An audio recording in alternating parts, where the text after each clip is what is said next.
I thought there might be 4 different mechanisms that we could use to do that. And the point of the meeting was how to empower vascular surgeons to better position ourselves, but also how to help our patients by using the same mechanisms.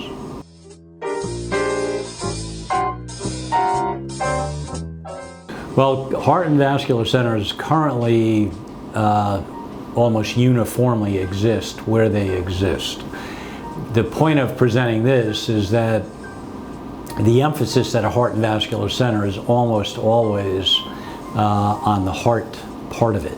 And we're not heart doctors. So the thing I wanted to emphasize is that should there really be a freestanding vascular center and have it separate from a heart and vascular center so that the resources and the attention is devoted purely to vascular.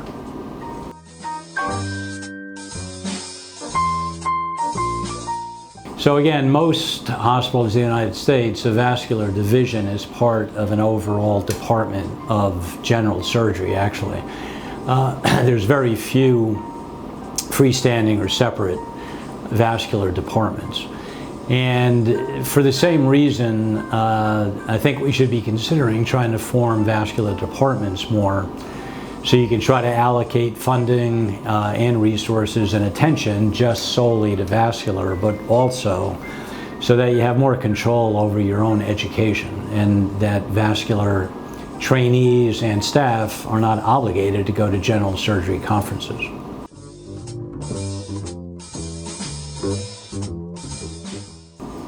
Yeah, so it turns out that over the last 20 years, inflation has been going up and the cost of living is going up, but the salaries for vascular surgeons have essentially remained stable when you account for inflation compared to 20 years ago. So what we formed was a compensation task force that specifically looked at financial compensation for vascular surgeons, and it's the first time we actually have data now and survey results of vascular surgeons around the country, and specifically what their compensation is and various aspects of it that everyone can find out.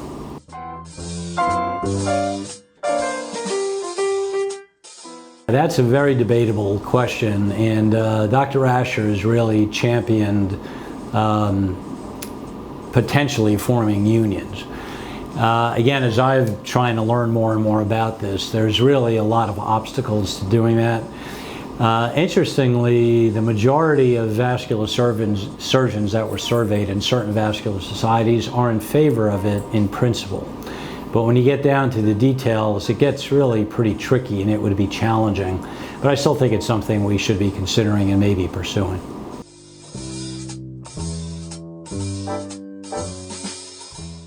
Well, go back home and get a vascular center, or go back home and get a vascular department, or assess the compensation results and at least start considering about a union and if it's something feasible. By doing so, it helps position us to frankly be better physicians, but also ultimately take care of patients also.